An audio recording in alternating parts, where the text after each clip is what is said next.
예, 안녕하십니까. 저는 분당 서울대학교 병원 순환기내과에서 일하고 있는 이원자라고 합니다. 오늘 이렇게 많은 분이 찾아주셔서 너무 감사드리고요. 제가 오늘 이제 말씀드리고자 하는 거는 아마 여기 대부분 계신 분들이 심근경색 질환을 앓았거나 그런 그 질환이 있는 분의 가족분이거나 혹은 또 협심증을 갖고 계신 분이 아마 많이 계실 거라고 생각을 합니다. 그래서 이미 많은 것들 알고 계시겠지만 어쨌든 이 병이 또 어떤 건지 한 번 더 설명을 드리고요. 그리고 이렇게 급성 심근경색이라는 걸 앓고 난 다음에 그럼 끝이냐? 한 번 난 걸렸으니까 이 병은 이제 끝인 거냐? 사실은 그게 아니거든요. 그 다음에 어떻게 계속 해야 되는지에 대해서 조금 더 설명을 드리도록 하겠습니다. 그래서 이제 관산동맥 얘기를 많이 들으셨을 텐데요. 관산동맥이라고 하는 거는 결국 이제 심장을 먹여 살리는 혈관들이라고 생각합니다. 이름을 이렇게 붙인 이유는 이 혈관이 이렇게 왕관처럼 이렇게 심장을 둘러싸고 있기 때문에 관상동맥이라고 부르고요. 쉽게 생각해 보시면은 이렇게 팔에 가는 혈관 한번 생각해 보세요. 이렇게 팔에 가는 혈관이 있는데 여기가 꽉 이렇게 저희가 누르고 있으면은 오랜 시간이 지나면 많이 아플 거 아니에요. 심장도 마찬가지입니다. 심장을 먹여 살리는 혈관들이 막히게 되면 통증을 느끼게 되는 거고 그걸 저희가 협심증이라고 부르거든요. 그래서 거기에 대해서 제가 좀 더 설명을 드리도록 하겠습니다. 그래서 뭐 이렇게까지 자세히 알 필요는 없겠지만 심장이 있으면 이 심장에 이렇게 좌관산 동맥이 두 줄기가 크게 나오면서 가지를 치게 되어 있고요. 그 다음에 오른쪽으로 이렇게 돌아가는 혈관이 그래서 아까 말씀드린 대로 이렇게 관상으로 이렇게 있기 때문에 저희가 관상 동맥이라고 부른다 이렇게 아시면 될 것 같습니다. 그래서 정상적인 혈관은 이렇게 보통 이렇게 깨끗해야 되는데요. 동맥경화가 되면 이렇게 좁아지는데 어떤 식으로 이렇게 진행을 하냐면 여기 보이시는 것처럼 처음에 이렇게 쉽게 뭐 때가 낀다고 얘기할까요? 이렇게 죽상경화증이 이제 시작을 하게 되는데 자 담배를 많이 핀다던가 뭐 술을 또 너무 과하게 하신다던가 또 혹은 나이가 자꾸 든다던가 당뇨, 고혈압 뭐 이런 것들이 있게 되면은 점점 이 죽상종이 이렇게 보시는 것처럼 커가게 됩니다. 그래서 뭐 이 정도는 뭐 느낌이 없겠죠.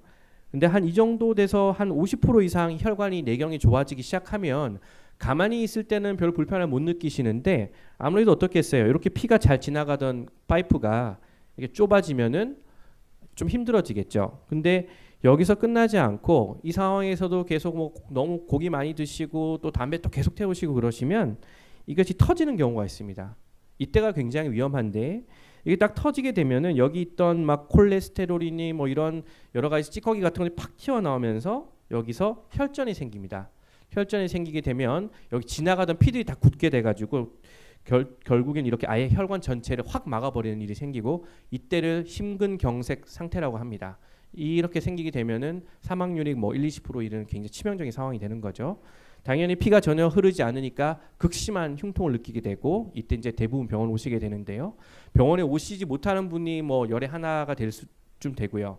오셔서 병원에서 잘 치료를 해도 또 한 달 이내에 또 돌아가시면 한 달에 또 열에 하나 정도가 되는 정도 굉장히 무서운 질환입니다.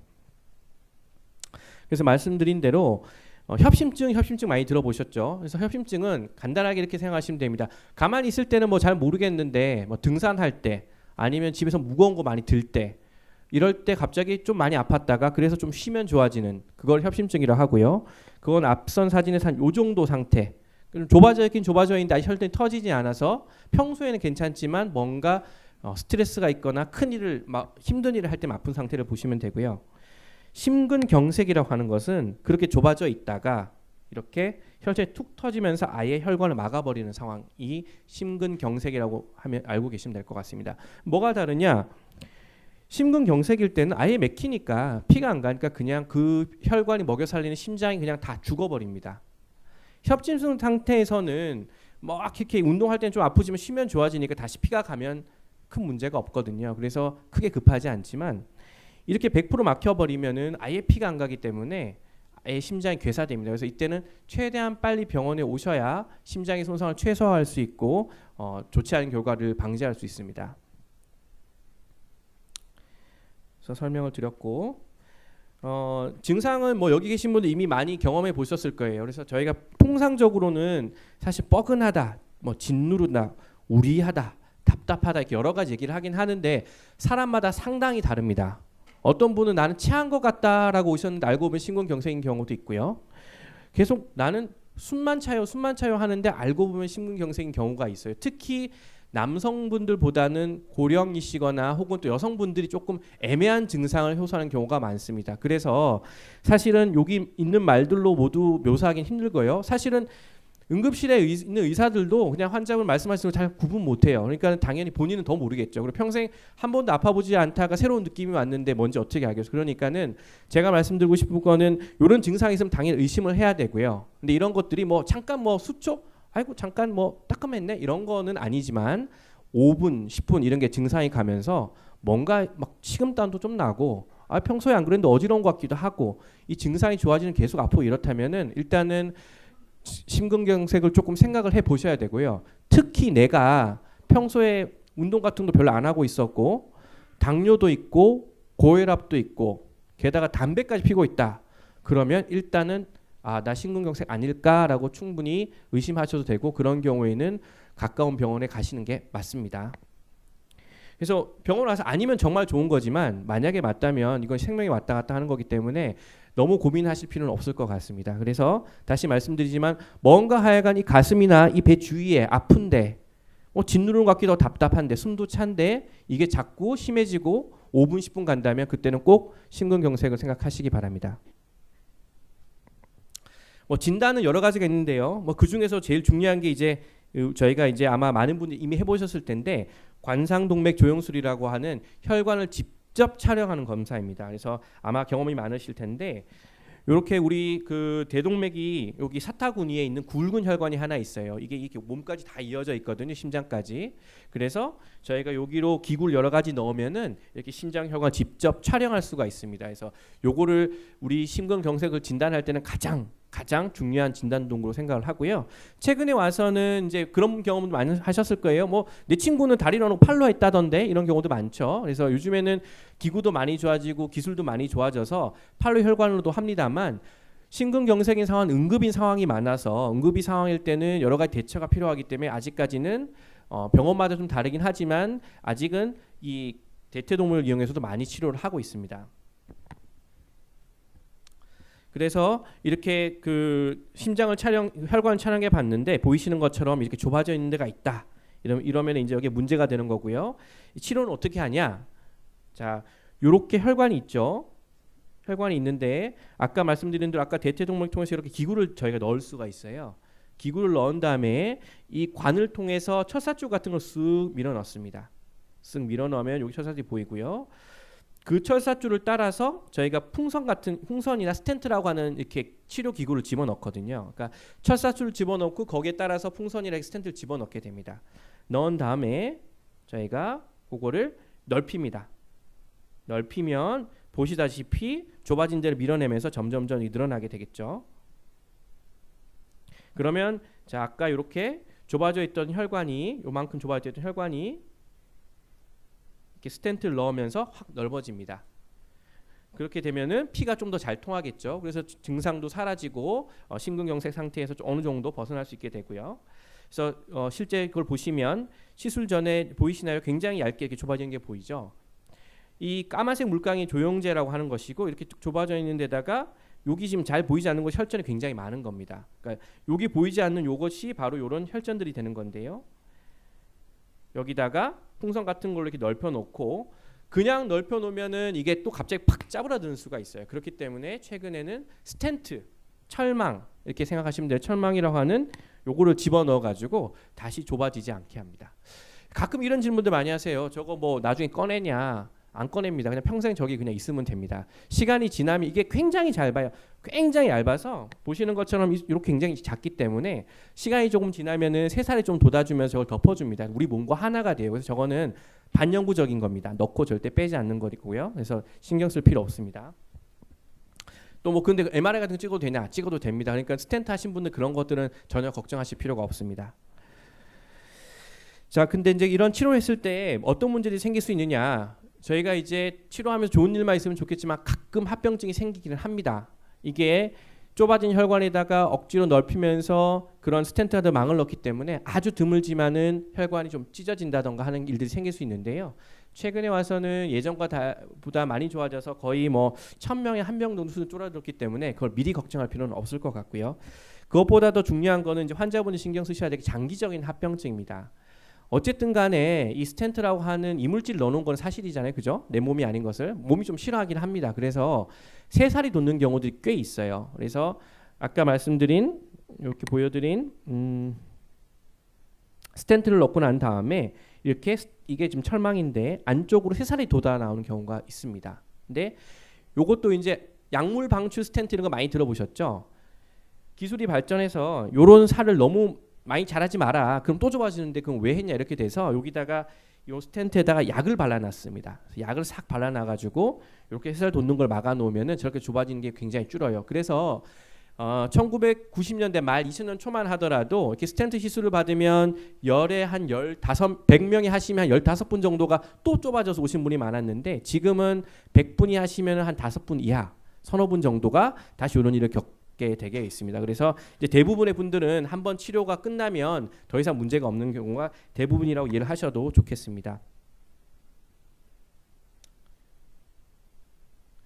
그래서 약물 치료는 뭐 여러 가지가 있는데 제 생각에는 환자분들이 걱정하시는 딱 두 가지만 아시면 될 것 같아요. 그래서 항상 많이들 물어보시죠. 뭐 치료 스텐트 하고 난 다음에 약 얼마나 먹어야 되냐. 일단 기본적으로는 평생 먹는다는 생각을 일단 갖고 계셔야 됩니다. 특히 그 중에서 가장 중요한 게 아스피린, 그다음에 플라빅스, 이름도 어렵지만 이제는 다들 이제 굉장히 친숙해 지셔서 이름일 것 같은데 이것들 왜 먹어야 되냐. 아까 보여드린 스텐트라는 거 하는 것들이 다 이물질이잖아요. 그래서 처음에 우리 몸이 좀 싫어합니다. 들어가 있는 거를. 그래서 뭔가 자꾸 거기 혈전을 만들려고 하는 것들이 있기 때문에 피를 잘 굳지 않기 위해서는 꼭 이 아스피린 플라빗을 드셔야 됩니다. 간혹 보면은 분명히 드시라고 말씀드렸는데 아우 나 속 좀 불편한 것 같아. 나 이제 약 안 먹을래 하셔가지고 약 안 드셔서 갑자기 또 심근경색 오신 분들이 왕왕 있습니다. 그래서 절대 약은 담당 의사 선생님이 끊으라고 하지 않는 한 절대 건들지 않는 게 일단은 원칙입니다.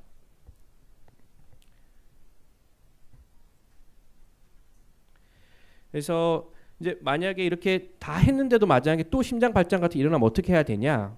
일단 뭐 일하시다가 만약에 아픈 게 생겼다. 뭐 운동하시다 아픈 게 생겼다. 그때 일단 멈추면 됩니다.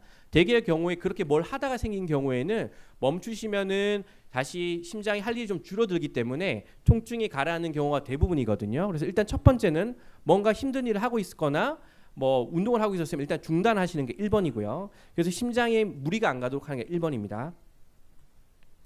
그 다음에 혀 밑에 넣는 약 이제 많이들 써 보셨죠? 그죠? 혀를 이렇게 들고 조그마한 알약 하나 있잖아요. 그거를 혀 밑에 넣습니다. 왜 씹어 먹지 않고 삼키지 않느냐? 삼키면 흡수되려면 시간이 많이 걸리거든요. 근데 우리 혀 밑에는 우리 몸으로 바로 연결되는 혈관들이 있어요. 그래서 혀를 살짝 들고 놓고 녹이셔야 됩니다. 급하다고 그거 빨리 녹이기도 씹거나 하시면 절대 안 되고요. 그 혀 밑에서 녹아야만 그게 가장 빨리 심장으로 약이 갑니다. 그래서 혀 밑에 있는 약은 꼭 혀를 들고 혀 밑에다가 집어넣는 걸 꼭 기억하시고요. 그렇게 넣는데도 안 가라앉는다 통증이 그러면 5분 간격으로 3번까지는 해볼 수 있는데 그럼에도 불구하고 증상이 지속될 때는 고민하지 마시고 빨리 119 불러서 병원 오시는 게 가장 좋은 방법입니다.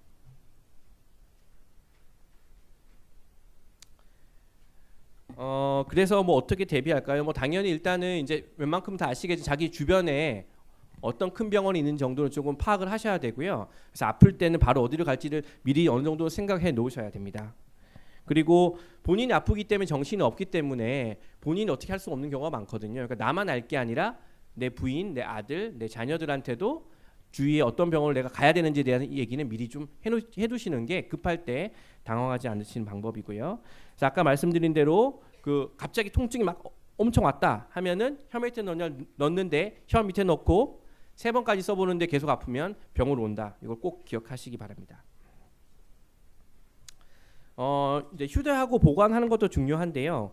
써 있는 것처럼 아마 저희 보통 드릴 때 갈색병 조금씩 한 거 드리죠, 그죠? 이유가 뭐냐면 열이나 빛에 노출되면 이게 약발이 사라져요. 그러니까 소용이 없단 말이에요. 그래서 넣을 때 뭔가 싸한 느낌이 나지 않으면 약발이 없을 가능성이 많습니다. 그래서 꼭 그 갈색병에 보관을 하셔야 되고 6개월 지나면 이게 또 약효가 사라져요. 그래서 그 저희 외래 오실 때 한 6개월에 한 번 정도는 만약에 남은 약이 있다면 버리고 새로 받아가는 게 필요하시고요.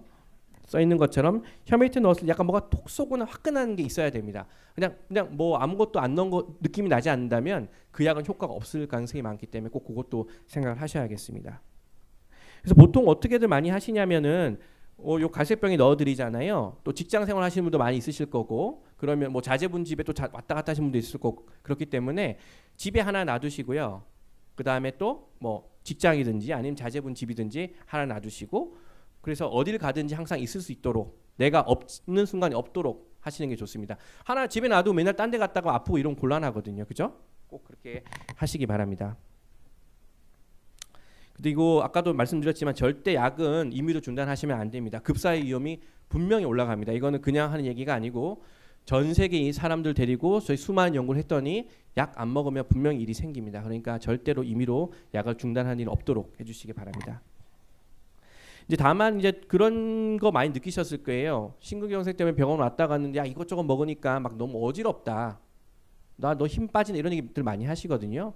그 이유가 뭐냐면은 저희가 그 처방해 드리는 많은 심장에 좋은 약들이 혈압을 떨어뜨리는 효과를 같이 가지고 있습니다. 그래서 평소보다 혈압이 좀 떨어지니까 그런 일들 많이 느끼세요. 특히 앉았다 일어설 때 띵하다는 얘기들 많이들 하시거든요. 그거 생기는 게 당연히 생길 수 있는 증상이지만 그렇다고 약을 절대 끊으셔서는 안 됩니다. 물론 그렇게 어지러울 때 막 집에 혈압계 하나 갖고 계시잖아요.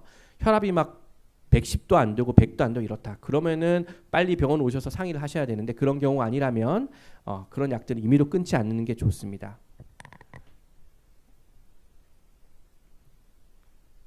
그리고 이제 약 복용 같은 경우에 약 먹는 거 까먹기 좋으시잖아요. 사실 저도 혈압약을 먹고 있는데 맨날 한 3-4달 만에 의사 선생님 만나러 가면은 약이 한 달치 남아 있어요. 그래서 맨날 혼나고 그러는데 아마 똑같으실 거예요.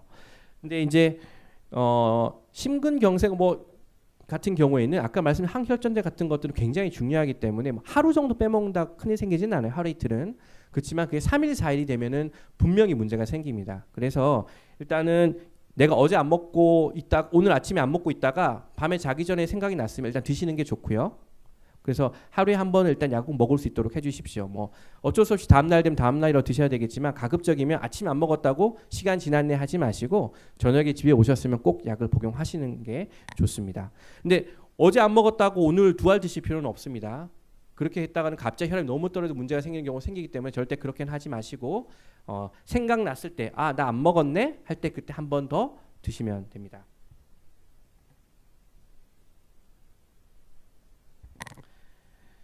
그래서 제가 잠깐 말씀드리긴 했지만 심근경색이나 협심증으로 이제 치료를 한번 받으시면 끝이 아닙니다. 그러니까는 예를 들어 내 친구는 한 번도 심근경색 없었으니까 그 친구는 이제 앞으로 걸리겠지. 나는 근데 한 번 걸렸으니까 이제 안 걸릴 거야가 아니고요. 그 옆에 친구는 아마 담배도 안 피고 당뇨도 없을 가능성이 있어요. 근데 나는 당뇨도 있고 담배도 폈고 그러면 나는 그 친구보다 걸릴 가능성이 더 많습니다.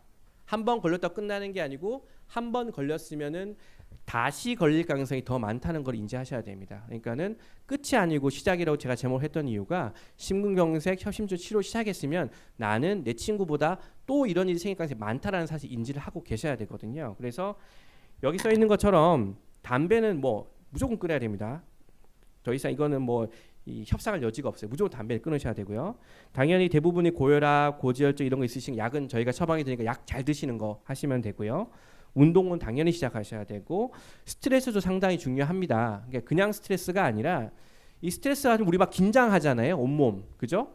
마찬가지로 우리 혈관, 눈에 보이지 않는 혈관도 이렇게 긴장을 합니다. 그러면 아까 말씀드린 대로 이 혈관에 혈전이 껴서 막 좁아져 있는데 긴장해서 이게 그렇게 짜버들기까지 하면은 맥히는 거와 똑같겠죠. 그래서 그것 자체도 중요합니다. 그래서 스트레스 관리도 중요합니다. 여기 보니까는 연세가 조금 있으신 분들이 많이 보이시는 요즘에 아마 저기 뭐 손자 손녀분들 때문에 뭐 많이 스트레스 많이 받으실 텐데 심근경색이 생기고 하시면 애 봐달라고 해도 나 심근경색 환자니까 충분히 얘기하셔야 됩니다. 스트레스 자체가 분명히 이 심근경색 일으킬 수 있습니다. 그래서 꼭 기억하시고요.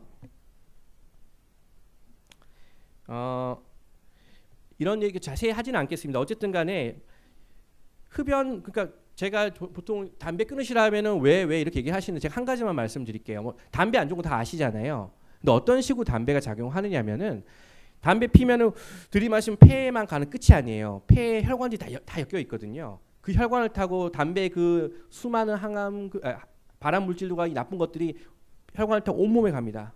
돌아다니다가 심장 혈관 지나가다가 제가 아까 동맥경화 이렇게 생긴 거 보여드렸었잖아요. 그런 혈관에 가면서 칙칙 긁어요. 그냥 그 나쁜 놈들이. 그럼 그게 칙 터져요.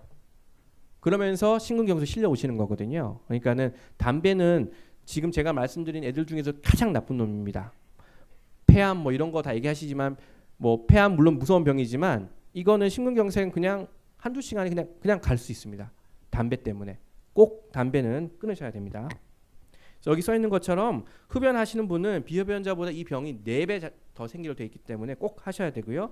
근데 다행인 것은 담배 태우시던 분들도 끊으시면은 굉장히 좋아집니다. 특히 한 2년 정도 지나면은 폐암 같은 것들은 십몇 년 끊어야지 뭐 된다고 얘기를 하지만 심장 질환과 관련해서는 2년 정도만 끊어도 다시 심장 심근경색 재발 확률이 많이 줄어드니까요. 나는 뭐 오래 폈으니까 이제 와서 끊어서 뭘 해가 아니고 계속 태우면은 그놈이 또 심근경색 일으킬 수 있기 때문에 꼭 끊는 거를 고려하셔야 됩니다.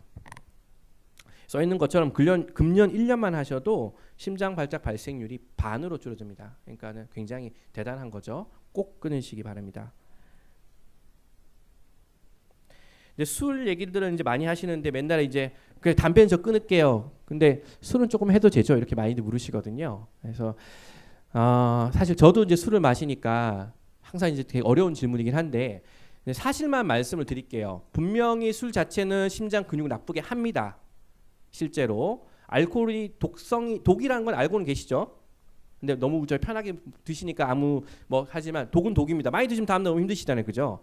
실제로 심장 근육을 힘들게 합니다. 그리고 알코올 술 많이 드시는 분들은 중에는 일부 분들은 그것 때문에 심장 근육이 다 늘어져 버려가지고 숨차고 힘들어서 하시는 분들도 실제로 있어요. 그거를 저희가 알코올성 심질환이라는 진단명이 실제로 있습니다. 안 좋고요. 그래서 저는 보통 이렇게 말씀드려요. 남성분들은 뭐 한 2잔 정도까지 맥주 한 2잔, 여성분은 1잔 정도. 그 정도 즐겁게 얘기하시면서 기분 좀 좋게 하는 정도는 되지만 그 이상 과도한 것들은 분명히 나쁜 영향을 미치기 때문에 피하시는 게 좋겠습니다. 뭐 카페인도 심장을 자극한다고 알려져 있긴 한데 뭐 급성 상환이 아닌 경우에는 크게 상관은 없습니다. 커피 한두 잔 정도는 기호식품이니까요. 좋아하시면 해도 큰 상관은 없겠습니다. 근데 하루에 석 잔, 넉 잔, 5잔 올라가면은 이 카페인이 심장에 있는 거기를 직접 자극을 할 수 있는 게 있기 때문에 문제가 생길 수 있습니다. 그러니까는 과도한 거는 피하시는 게 좋겠습니다. 그다음에 뭐 혈압은 뭐 다들 고혈압 좀 갖고 계시는 분들이 많을 텐데 당연히 조절을 해야 됩니다. 그러니까 혈압 뭐 별로 불편한 거 없는데 왜 해야 되나 이런 또 질문도 많이 하시거든요. 또 나 평생 한 번 평생 먹어야 되는데 왜 먹어야 되냐. 쉽게 생각하시면 돼요. 혈압이 120에 80인 사람이 있다고 칩시다. 120. 그럼 120이란 압력이 계속 혈관병에 이렇게 가고 있어요. 그런 사람이 한 사람 있고 혈압이 180인 사람이 있어요. 압력이 한 1.5배쯤 되겠죠. 120 사람은 그 피가 혈관을 이렇게 치고 있는데 180인 사람은 이렇게 때리거든요. 어떻게 되겠어요? 혈관이 못 이겨나겠죠. 그래서 그 다음에 중풍 생기고 심근경색 생기고 다 하는 겁니다. 혈압 조절도 굉장히 중요합니다. 그래서 그냥 숫자로 봤을 때 난 느낌 없으니까 괜찮아. 절대 아닙니다. 이 순간 이 시간에도 계속 심장 벽이나 심장의 혈관들이나 온몸의 혈관들은 높은 혈압 때문에 고생을 하고 있으니까 고혈압 그 관리도 굉장히 중요하겠습니다. 그래서 요거는 저희가 이제 아마 그 뉴스 많이 보시고 신문도 보시면은 작년에 막 여러 가지 얘기 들으셨을 텐데요. 이제 미국 친구들이 연구를 엄청 많이 해가지고 어떻게 작년에 얘기를 했냐면 원래 저희 이제 병원 가면은 한 140, 90 이하면 됩니다라고 하셨죠, 그죠? 혈압 진단 기준 140, 90입니다. 이 친구들이 엄청 연구를 해가지고 작년에 10월에 미국에서 발표를 했어요. 혈압은 130에 맞추라고 그렇게 하라고. 그래야 오래 산다고 얘기를 했습니다. 그렇게 되면은 지금 우리나라 인구의 한 3분의 1 정도가 고혈압 환자이신데요. 130이란 잣대를 갖다 대면은 거의 여기 계신 분들 절반이 다 고혈압 환자가 됩니다. 그래서 좀 무리가 있지 않냐 한 얘기가 있기는 한데요. 그래서 우리나라랑 유럽에서 올해 이제 발표를 했는데 우리는 야, 미국에 넌 너무 많이 갔다. 우리 그렇게 못 하겠다. 그래서 진단 기준 여전히 140에 90이지만 그러나 조절하는 목표는 가급적이면 위의 혈압은 130에 맞추자라는 게 이제는 컨센서스가 되었습니다. 그래서 나는 이제 나이 좀 있으니까 혈압 대충 조절해야 돼. 이런 생각은 버리시고 130 정도 약 잘 먹어서 꼭 조절하셔야 됩니다. 명확한 사실은 혈압이 160인 사람보다는 150이 오래 살고요. 150보다 140이 오래 살고요. 140보다 130이 오래 살고요. 130보다 120이 오래 삽니다. 그거는 전세의 수십만 명을 가지고 연구했을 때 나온 결과예요. 그러니까는 꼭 기억하시고 대충이 아니라 130 정도는 맞춰봐야 되겠다 정도는 생각하시는 게 좋겠습니다.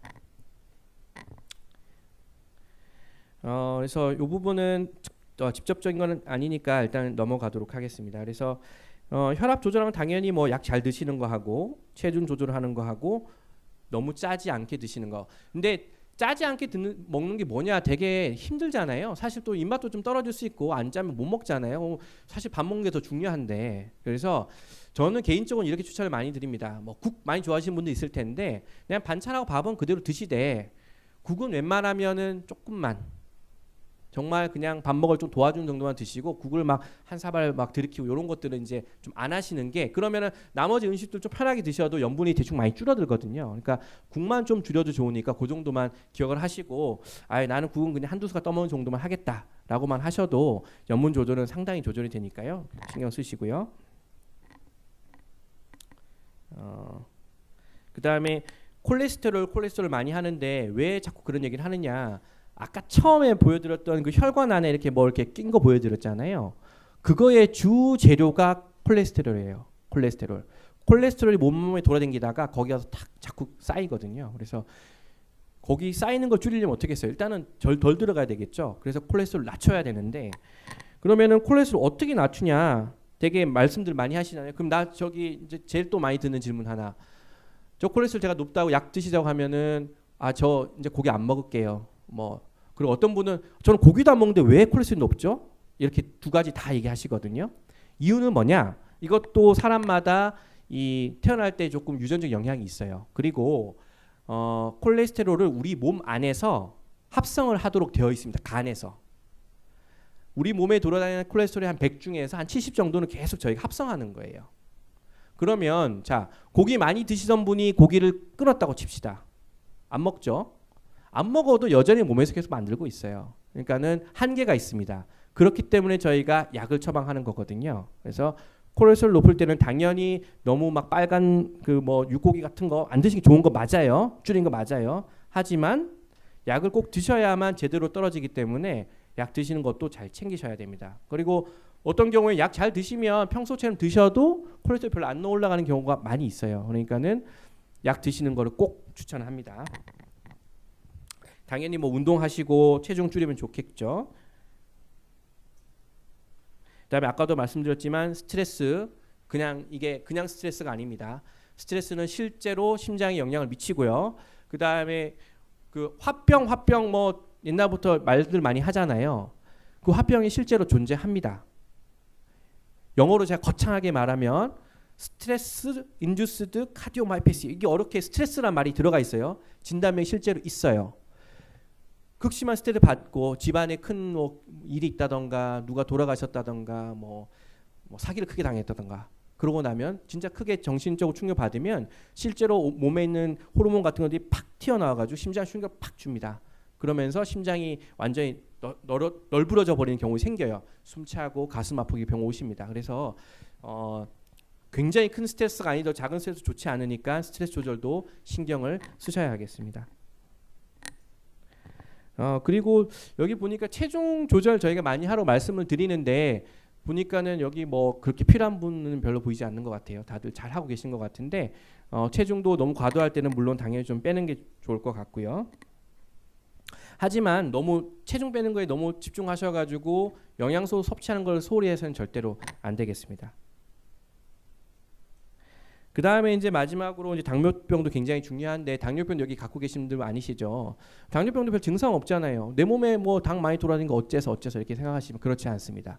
이 당뇨병이 돌아다니는 이 당들이 지나다니면서 혈관들을 또 계속 공격해요. 계속 헐게하고 그러면 거기 상처 나니까 혈전 생기고 또 거기 또 콜레스테롤 쌓이고 그래서 사실은 당뇨병을 갖고 있으신 분들이 심장 혈관들을 보면 굉장히 나쁜 경우가 많아요. 담배 피는 사람처럼. 그래서 고혈압, 당뇨가 무서운 게 증상이 없어서거든요. 그렇지만 그만큼 더 무서웠기 때문에 꼭 조절하는 거를 신경 쓰셔야 되겠습니다. 그래서 실제로 저희가 당뇨병이 있다고 하면요, 이미 심장질환 있는 사람이랑 똑같이 취급하도록 저희 치료 지침에 되어 있어요. 그러니까 당뇨 하나 있는 게 다른 거 고지혈증 하나, 고혈압, 담배 피는 것보다 더 무섭습니다. 그러니까 당뇨는 느낌이 없으시니까 신경 안 쓰이시겠지만 꼭 조절하시는 거 신경 쓰셔야겠습니다. 자, 그러고 이제 마지막으로 좀 말씀드릴게요. 심근경색 이제 하고 나면은 뭐 집에서 이제 그다음 어떻게 해야 되냐 이렇게 얘기를 하시는데, 여기 이제 계신 분 중에 상당수는 심근경색 직접 앓으셨던 분이실 거고, 또 일부 분들은 뭐 협심증 정도이신 분이 있을 것 같은데, 협심증 때문에 뭐 잠깐 와서 스텐트 가신 분들은 사실은 한 일주일 지난부터는 그냥 똑같이 하셔도 되게는 괜찮습니다. 왜냐면은 심장이 상하진 않았거든요. 다행히 상하기 전에 잘 발견돼서 치료가 되기는 괜찮지만, 심근경색은 분명히 심장 일부의 근육들이 죽었습니다. 일부는 죽었고 일부는 잠시 정신 나간 상태고 등등 하거든요. 그렇기 때문에 절대 일주일 내에는 그냥 절대 안정하신다, 휴식하신다라고 생각을 하시면 되고요. 그 다음 2, 3주간은 뭐 이제 아팠으니까 친구들 너 잘 괜찮아? 뭐 다 오실 거 아니에요? 잠깐 앉아서 얘기하는 정도는 괜찮습니다. 그렇지만 그 이상으로 너무 많이 왔다 갔다 하신다 하는 거는 자제하시는 게 좋고요. 일상적으로 언제 돌아갈 수 있냐? 한 달 정도 보시면 됩니다. 한 달 정도 되시면 되게 정리가 되기 때문에 별로 평소 하시던 뭐 일상생활 다 하셔도 되고요. 대신 이제 직장에 대한 복귀는 뭐 그냥 특별한 그 힘든 일 하시는 거 아니면 상관없지만, 아직은 육체 노동하기에는 조금 이르다고 생각이 되기 때문에 무리는 안 하시는 게 좋고, 가까운데 뭐 운전하러 다니시고 이런 것들은 전혀 문제가 없겠습니다. 그래서 뭐 기간에 대한 게 딱히 정리되지는 않습니다. 정리를 제가 좀 마지막에 다시 해드릴 텐데요. 일단은 심근경색해서 병원 퇴원했다. 일주일은 그냥 좀 가만히 계세요. 그냥 집에 좀 계시고 그렇게 하시고, 한 일주일 지나면은 친구들 병문안도 좀 만나시고 앞에 카페 나가서 커피도 한잔 하시고, 그 정도 괜찮습니다. 한 달 지나면은 이제 그냥 평상시처럼 하시면 되는데, 다만 뭐 무거운 거 들거나 이런 건 하지 마세요. 그거는 한 최소한 6주나 8주쯤 지나서, 아니면은 되게 보통 치료하시면 한 달쯤 뒤에 그 담당 의사랑 만나거든요. 의사랑 상의해서 저 이제 뭐 좀 해도 될까요 말까요 얘기 들으시는 게 가장 좋습니다. 그래서 기억하실 거는 일주일 동안 가만히 있는다. 그 다음에 2, 3주 동안은 앞에 나가서 차 한 잔 정도만 한다. 한 달 지나면 이제 웬만한 일상생활 운전도 하시고 하셔도 됩니다. 뭐 계단 오르기 특별히 피할 이유는 없습니다. 그냥 다 하시면 되고요. 근데 무릎이 좀 안 좋을 수 있으니까 사실 저도 적극 권장하지는 않는데 뭐 하셔도 됩니다. 다만 했는데 막 너무 숨이 차거나 가슴이 아픈 정도 절대 하시면 안 되고요. 가볍게 숨이 차오는 정도는 하셔도 되겠습니다. 집안일 아까 말씀드린 대로 한 달 이후부터는 다 웬만큼 하셔도 되는데요. 그래도 한 6, 8주, 한 2달째까지는 좀 무거운 거 이런 거 드는 거는 안 하시는 게 좋겠습니다. 아까 우리 손자 손녀 얘기 말씀드렸는데, 한 달 내에는 안고 그런 거 하지 마세요. 한 달 지나고 그래도 한 6주 지나서부터 안아주고 하시는 게 좋겠습니다. 그다음에 뭐 부부관계 같은 경우에는 뭐 저희가 보통은 한 달 정도 이후에는 큰 문제 없다고 얘기를 하니까요. 그거는 그렇게 기억하시면 되겠습니다. 직장 아까 말씀드린 대로 한 달, 보통은 저희가 한 2달 정도 얘기하는데, 한 달 이후에는 의사 선생님을 상의하셔가지고 적당히 결정하시면 되겠습니다. 운전도 마찬가지고요. 여행은 뭐 사실은 한 달 정도 지나고 나서 큰 문제 없으면 하셔도 됩니다. 다만 마찬가지로 너무 무리가 되지 않도록만 하시면 되거든요. 그러니까는 기준점을 한 달, 그 다음에 좀 힘든 거는 한 2달, 그렇게 시작점을 잡으시면은 대개는 큰 문제 없을 것 같습니다. 사실 운동은 굉장히 중요한데요. 심근경색 하신 다음에 재발 방지하는 데 가장 중요한 것 중에 하나거든요. 근데 이것도 마찬가지로 한 달 내에는 무리하시지 않는 게 좋고요. 한 달 이후부터 조금씩 늘려가시고 조금 숨이 차오르는 정도까지 하시는 게 좋습니다. 사실 대부분 운동하세요 여쭤보면은 그냥 뭐 산책하시는 분들이 많은데, 속보도 조금씩 하시는 게 분명히 도움이 됩니다. 가만히 천천히 그냥 걷는 건 사실은 크게 도움은 되지는 않아요. 그래서 약간 숨 차오는 정도, 느낌 있는 정도는 하셔야 도움이 되겠습니다. 그래서 당연히 그 조깅이나 그 수영 뭐 이런 거 다 좋은데요. 역기 들고 이런 것들은 조금 충분히 안정된 다음에 하시는 게 좋고 처음에는 안 하시는 게 좋습니다. 그러니까 아까 말씀드린 대로 속보를 좀 하시는 게 제가 볼 때는 가장 좋은 게 아닐까 싶습니다. 그다음에 이런 것들은 뭐 뻔한 얘기라서 제가 넘어가도록 하겠습니다. 요거 하나 말씀드릴게요. 운동하고 난 다음에 그 사우나 같은 데 가셔가지고 너무 찬물 콱 들어간다든가 너무 뜨거운 거 하고 막 그러지는 마세요. 왜냐하면 우리 몸의 혈관들이 밖의 체온에 따라서 이게 늘어났다 줄어들었다 하거든요. 그렇기 때문에 너무 그런 급격한 변화가 생기는 것들은 꼭 피해 주시는 게 좋겠습니다. 그것만 하나 주의하시면 될 것 같고요. 그래서 운동하다 멈춰야 되는 거는 아까 처음에 말씀드린 대로 뭐가 하여튼 아픈 게 또 생기면은 절대 더 진행하지 마시고 멈춰야 되고요. 멈춰야 되는데 증상이 있으면 아까 제가 말씀드린 현미전염약을 꼭 써서 혈관 확장시켜 증상은 없도록 해야 되겠습니다.